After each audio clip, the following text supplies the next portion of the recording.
What's up guys, my name is Dean, aka the Blue Crusader, and welcome back to the channel. It's time to cover the top 10 mods of 1.18.2 in 2022. Let's begin. Number 10, Otaku World.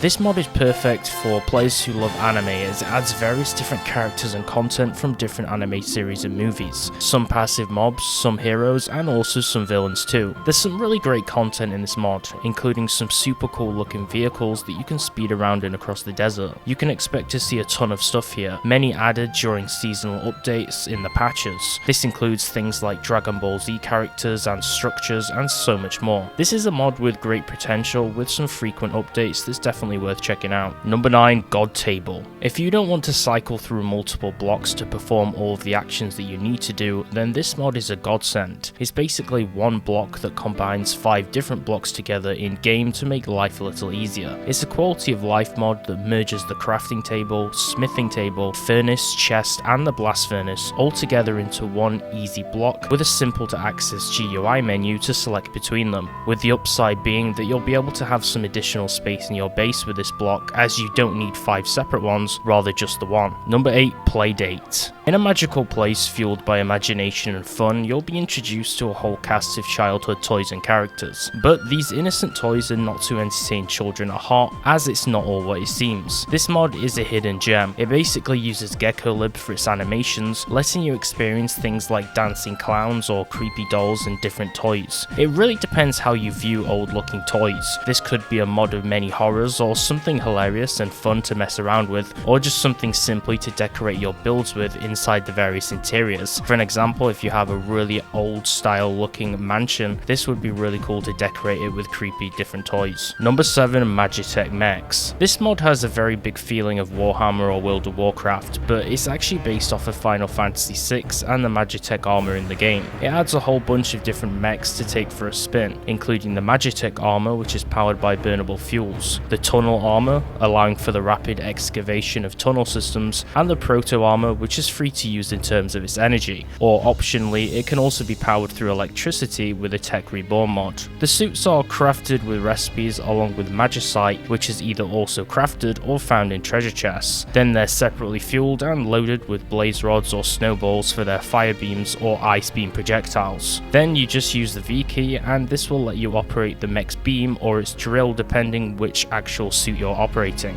Number 6, Orcz. This fantasy RPG mod adds orcs to your game with a total of 7 different types of orcs that will spawn within the overworld, as well as 3 different types of goblins, with orcs coming in groups which will fight the players for their loot.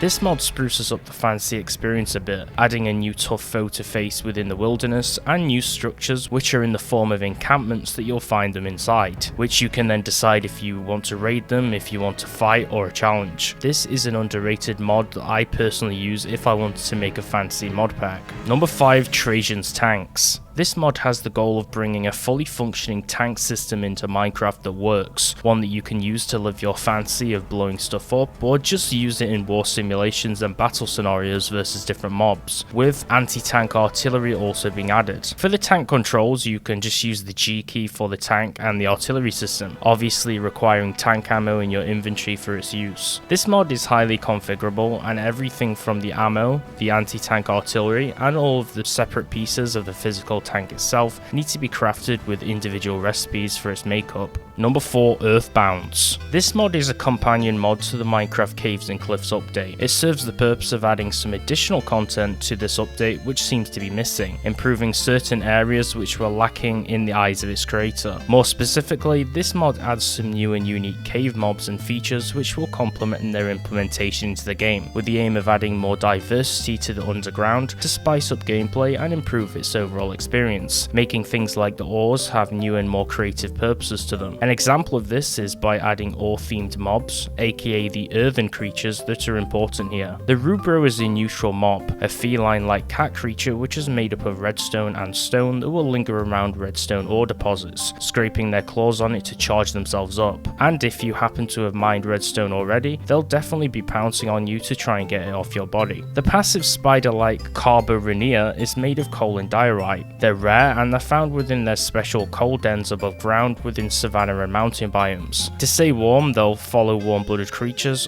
or linger around lava, and these guys are harmful to the touch. They will progressively drop coal to cool down their body, which can be picked up by furnaces, opening the chance for automated coal loading. The final feature is Crumble, which happens to be a pickaxe enchant which increases damage versus specifically these earthen creatures. Number 3, Immersive Weathering. This mod does exactly as you'd guess it does. It makes certain blocks have weathering effects. An example of this is many different blocks will now grow moss on them, which can then be stripped off them with shears to re-achieve a clean look.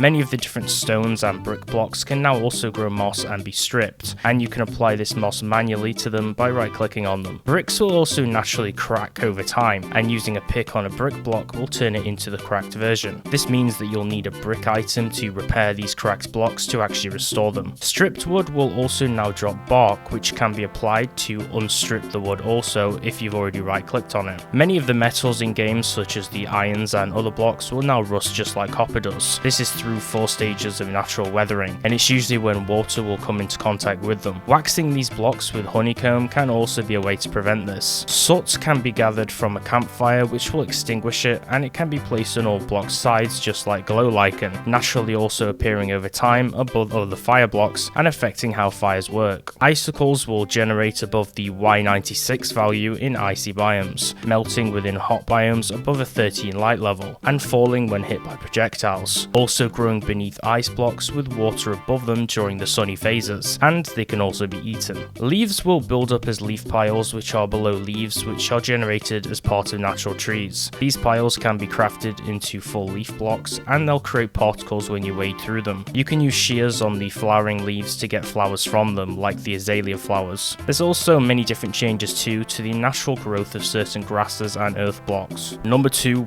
pick your poison. Introducing poison dart frogs like from the rainforest now into the jungle biomes, this mod will bring these new dangerous mobs with the all new effects with them, which can be obtained from them, as well as a new weapon to put to test. Poison darts. These frogs all have different colours and they're very colourful when placing them side by side just like parrots. The whole consensus of this mod is to add a new frog type, since the upcoming frogs will be introduced soon into the new mangrove swamps and swampy biomes with the upcoming update, which is the wild update of course. Number 1, Cold Sweat. For a tougher survival experience, why not add a new temperature system? This set of mechanics work against the player when trying to survive, and it integrates surprisingly well into the vanilla system. It does this by making time, biomes and their blocks, depth, weather, and other fundamentals have an impact on the temperature system, meaning you'll need to come well prepared to deal with the extreme conditions. The dynamic temperature system is displayed alongside the XP and health bar, which will indicate how cold or hot the player is, with a number values and an icon to indicate this. The mod also comes with various blocks which will help the player survive in this new world. There's of course consequences for going over the heat limit or also below it too, and the temperature reading can be configured to both Celsius and Fahrenheit values depending which method you actually use. And that concludes the top 10 picks for 1.18.2 this month for Java Edition. Let me know which one was your favourite out of these 10 picks and why, and also mention any 1.18.2 mods which I didn't cover. Thanks for watching.